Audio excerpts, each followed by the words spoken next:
North Korea is the most closed and mysterious country in the world. Despite the 21st century, the country has no access to the internet, but it has a cult of the personality of the leader, a huge army and nuclear weapons, which North Korea constantly threatens the whole world.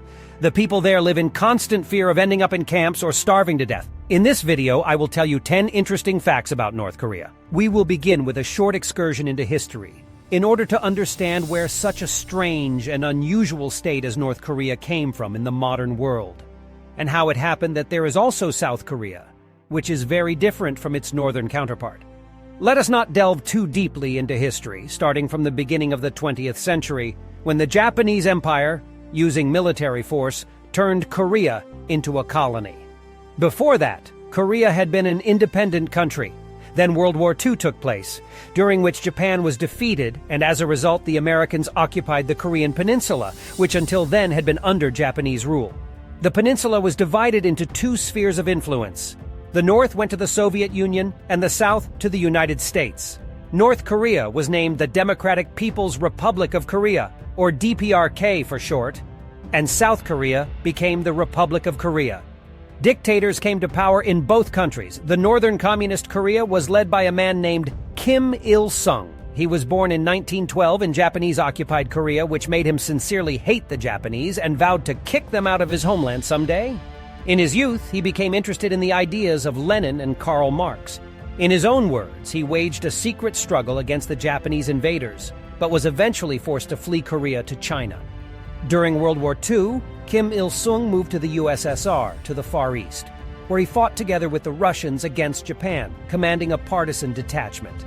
Thus, he became an ardent communist, an admirer of Stalin, and a friend of the Soviet Union. This is why he was eventually put by the Soviets in charge of the northern part of divided Korea, where he began to build his totalitarian state, with personalities that even Stalin himself could not dream of.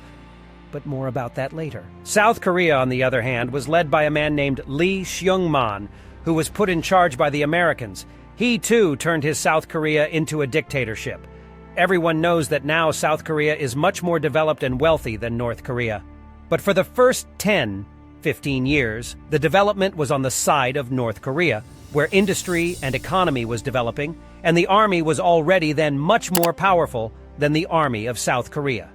The Soviet military left the North a large amount of weapons and military equipment.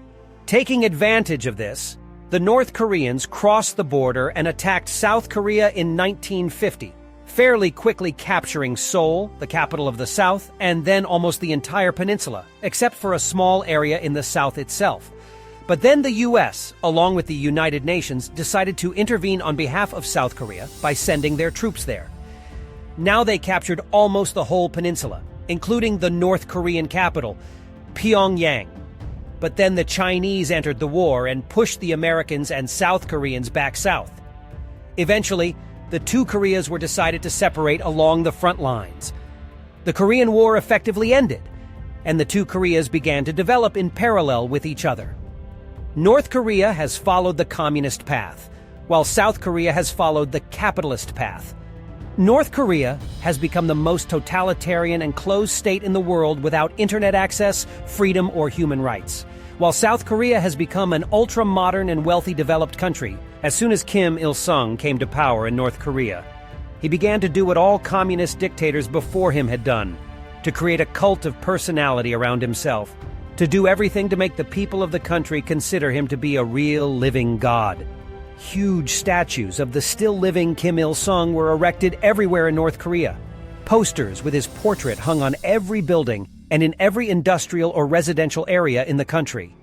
In the 1970s, almost everyone in the country was already obliged to wear a small metal badge depicting the leader on their chests as a symbol of maximum loyalty and devotion to him. It was unlikely that Kim Il-sung himself and other communist leaders had personally ordered the mandatory wearing of badges with his portrait or the erection of a statue in his honor. Such initiatives came from his entourage, who wanted to show their loyalty to the leader in this way and placate him.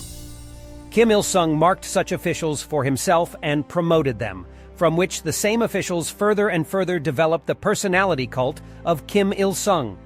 He continued to encourage them for that, while he himself allegedly took no part in it. Every article, every book chapter, and even every instruction manual in North Korea had to begin with a quotation from Kim Il-sung, often with no connection to the content of the text. All over North Korea, places where Kim Il-sung visited were immortalized and marked. There are benches turned into monuments on which Kim Il-sung once decided to sit, and even chain-linked stones near which he stopped to look around. Any disloyalty to a great leader in North Korea was sent to camps or even executed. If anyone accidentally damaged one of the ubiquitous portraits of the leaders in any way, such a person was immediately severely punished. Schools introduced compulsory study of Kim Il-sung's autobiography, as well as his many literary works and endless quotations. When Kim Il-sung died, during his magnificent funeral, Koreans had to sob defiantly and theatrically, mourning for their dead leader. All power then passed to his son, Kim Jong-il. Although Kim Il-sung himself remained formally the eternal president of the DPRK, making it the only country in the world that is not a democracy, a form of government where the ruler is a dead man. Well, the cult of personality continued to develop. Only the late Kim Il-sung and his son Kim Jong-il were already worshipped. There were now two portraits of the leaders, a father and a son, hanging in all rooms and subway cars. Then Kim Jong-il died too. Everyone was crying and sobbing very bitterly again. The position of leader was inherited by Kim Jong-un, whom you all know, and who is still ruling the country.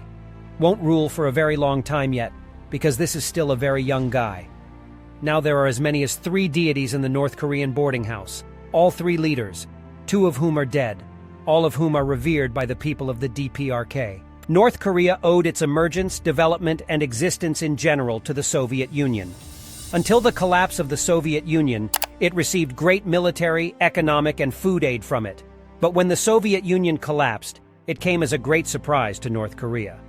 Thanks to its subsidies, there was a catastrophic shortage of food in the country.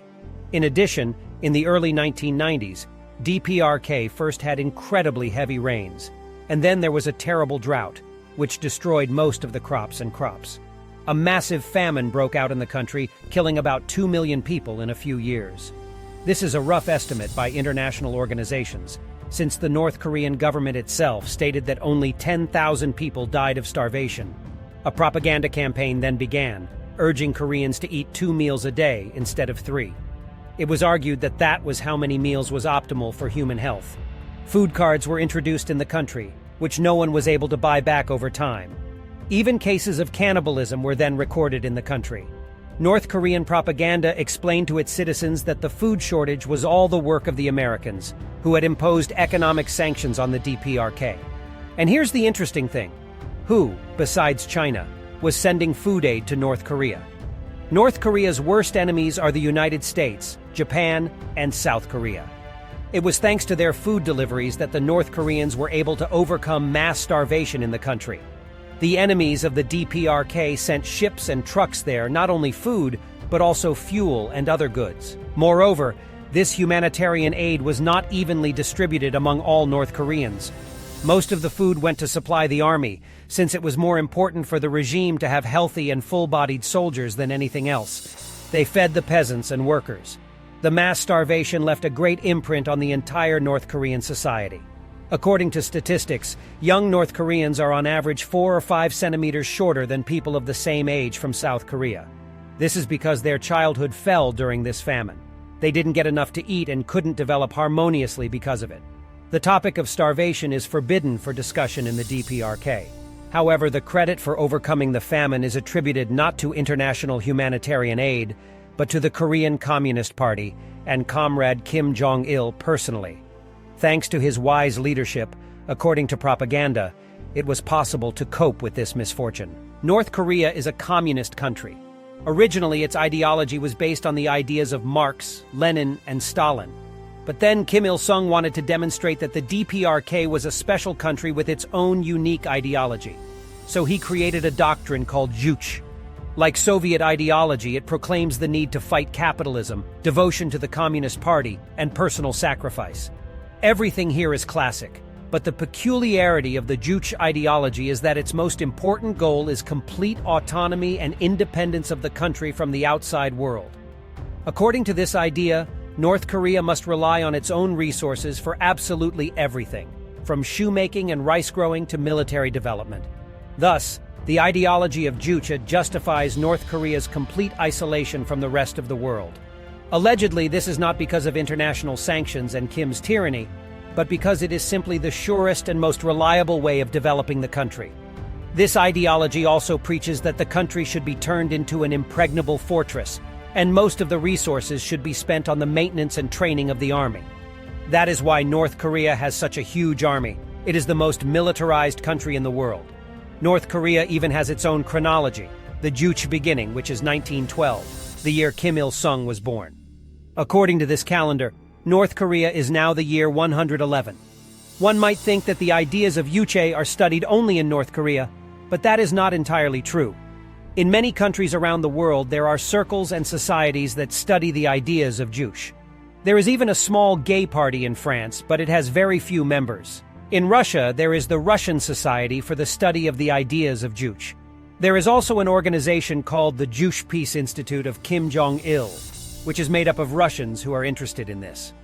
There are many people in the world with very unusual hobbies. The North Korean regime stands by keeping the inhabitants of the country in constant fear, and people are afraid not only for themselves, but also because of their relatives.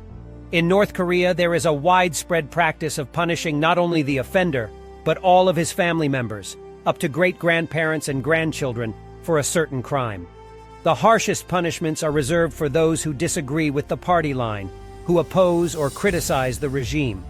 They also punish very harshly the relatives of those who escape from North Korea. All North Koreans know this. They know what awaits their loved ones if they flee abroad. That's why many don't do it. There is a very real network of concentration camps for North Koreans in North Korea. It is impossible to say exactly how many prisoners are held there, but international human rights organizations estimate that there are about 200,000. All criminals and their relatives are sent to the concentration camps, as well as the relatives of those who escaped from the DPRK. People are held there in terrible conditions. They are used as free slave labor for the military or some other industry. There have been people who have managed to escape from these camps, and then from North Korea itself, and tell the world what is going on there. People there try to starve to death and are not treated. Children are born in the camps and are strangled immediately after birth, and their bodies are thrown away in garbage cans. Approximately 1/3 of the prisoners who are sent there die in these camps within the first 5 years of being there. There are public executions of prisoners there all the time to keep them in fear all the time. The North Koreans know that these camps exist and that it is easy for them to get there, so they behave as the regime requires. I think the idea of going to the DPRK for tourism purposes seems to many people at least very strange. Although personally I think it is very interesting. It is a country that is really different from everyone else, and I would be very interested to see life there. But of course, after this video, I'd better not go there. Well, it is quite possible to go to North Korea for the purpose of tourism. Russians and citizens of some other former socialist countries do not even need a visa to North Korea, but Americans and Europeans do. Tourism for North Korea, oddly enough, is important because it is one of the few ways for this country to legally obtain foreign currency. There are many travel agencies that help with everything you need to visit in North Korea. People from most countries go to China to get there, and from there they fly to North Korea. When you come to North Korea, you can't just go out and walk around the city. You will always be part of a small tourist group, accompanied by North Korean guides or even local KGB guards. They will be strictly watching what you do. You will be able to take pictures, but only of what you are allowed to take. You can't take pictures of military installations, the military themselves, who are all over the place. You can't take pictures of anything that might show North Korean reality in a negative way, such as skinny, underfed people, slums, or even poorly dressed citizens. Foreigners visiting the DPRK are introduced to certain places, such as the library, where fake people sit at computers and supposedly do something at them. Sometimes, though, these computers are not even turned on. There are already a lot of such pictures of tourists. The North Korean government does this in the hope that tourists will believe that this country also has computers, the internet, and other benefits of civilization. Tourists also said that they were taken to a restaurant where no one else was there, but there was food prepared for dozens of people on empty tables. It turned out that this food was purposely taken out when tourists came to the restaurant so that they could see that food was plentiful in the DPRK.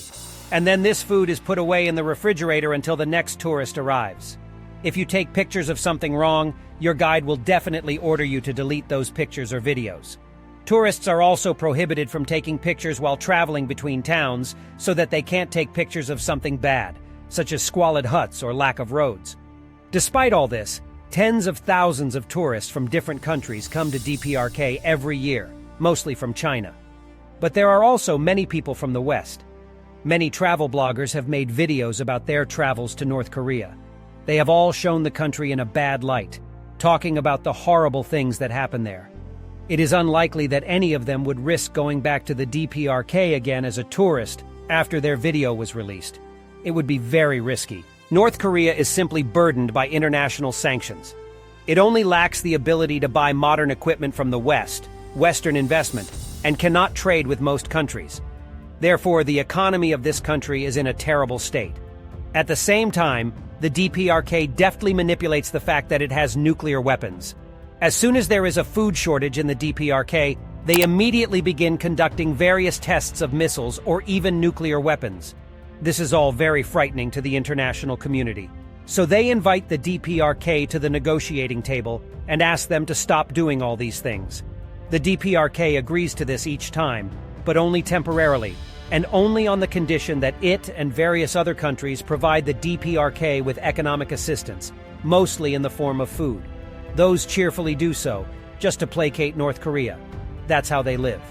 But China helps North Korea the most. It is its biggest and almost only trading partner. It also supplies North Korea with a lot of free food and equipment.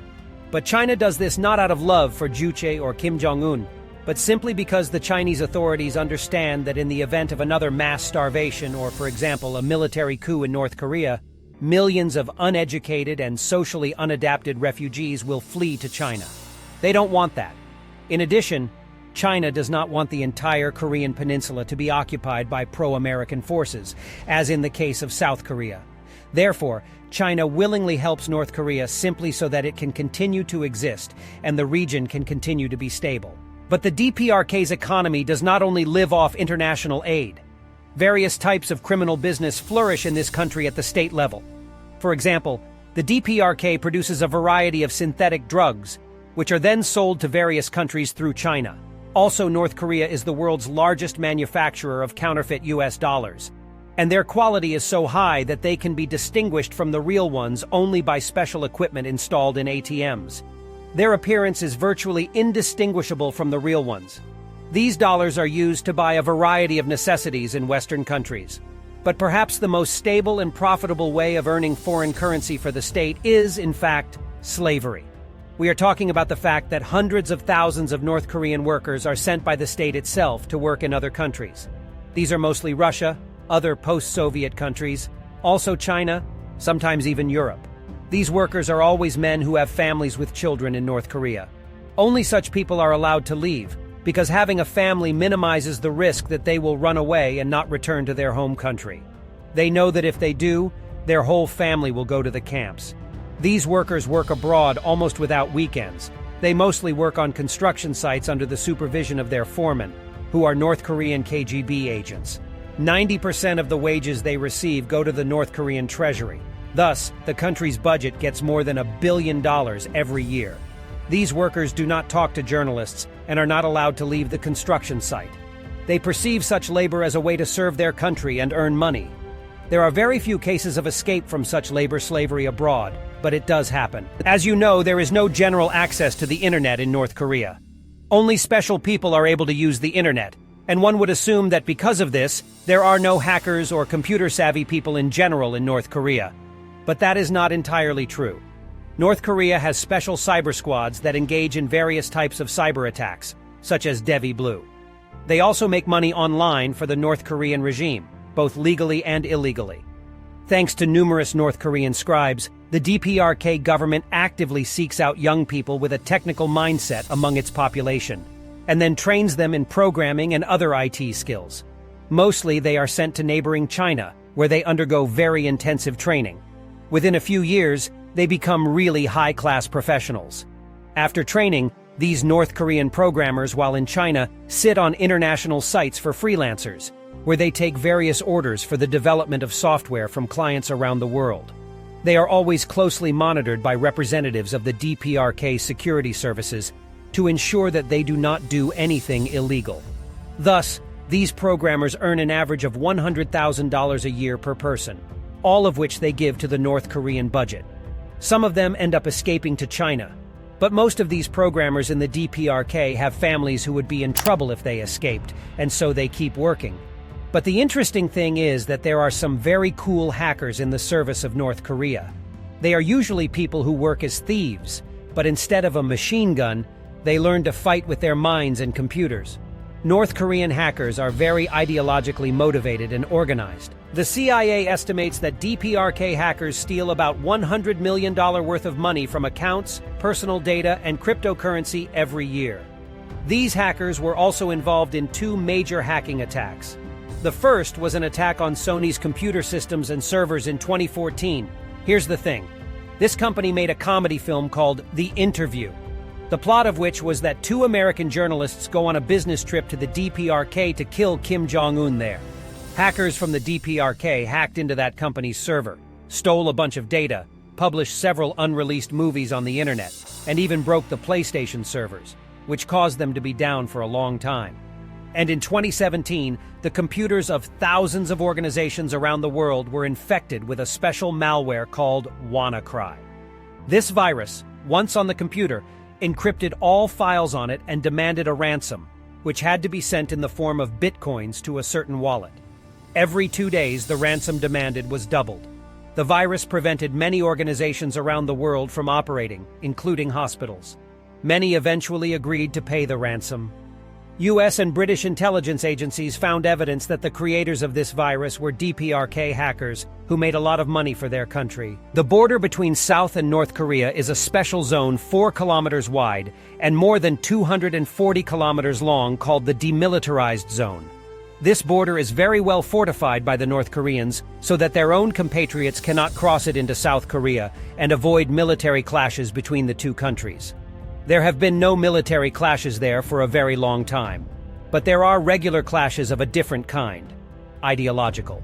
The South Koreans, for example, regularly launch balloons towards North Korea, to which containers with flash drives containing South Korean music, movies, clips, and other media files are tied. Balloons are also used to launch flyers that talk about free life in South Korea. During the Korean War, loudspeakers from North Korea called on South Korean and American soldiers to defect to North Korea.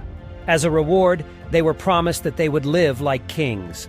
Another South Korean village near the border had a very tall flagpole with a South Korean flag flying on it. In response, the North Koreans built an even higher flagpole in their own territory that was visible to the south and planted their North Korean flag there. And they didn't plant it anywhere, but in the center of a special village that wasn't built for people to live there, but for propaganda purposes. In this North Korean village, there are several dozen buildings of quite bright colors. The village was built in the north of Korea so that South Koreans could see it from their side and think about how well North Koreans live. But the fact is that no one actually lives in this village. Many of the buildings there have no windows at all, and the buildings that do have windows are lit by the soldiers stationed in that village. Such a village is supposed to hold several thousand people, but the South Korean military, observing the village through binoculars, has never seen ordinary townspeople there. Only the military and everyone else who just keeps this village running. Apparently, the North Korean authorities still think that this is a propaganda village that can influence someone. I would like to add, however, that there are people who support North Korea even without the influence of propaganda. That is, people who live outside of North Korea. I know for a fact that after the release of this video, there will be characters in the comments who will say that I am not objective and that all of this is a lie and that the standard of living in North Korea is much higher than anywhere else in the world and that it is the very real dream country. There's bound to be comments like that to see, and they'll be written by real live people. Although there is nothing to be surprised about, we must remember that you and I live in a world where there are people who believe that our Earth is flat. North Korea is a very interesting and wide-ranging topic, so I will make at least one more video about it. In the meantime, I have a question for you. How long do you think the North Korean regime will last? Write your thoughts in the comments. I read them, and they help promote the video. If you are interested in this topic, I suggest you watch my videos about Hitler, the links to which will be right on the screen. Be sure to subscribe to the channel, like and click on the bell. It really helps my videos to gain views.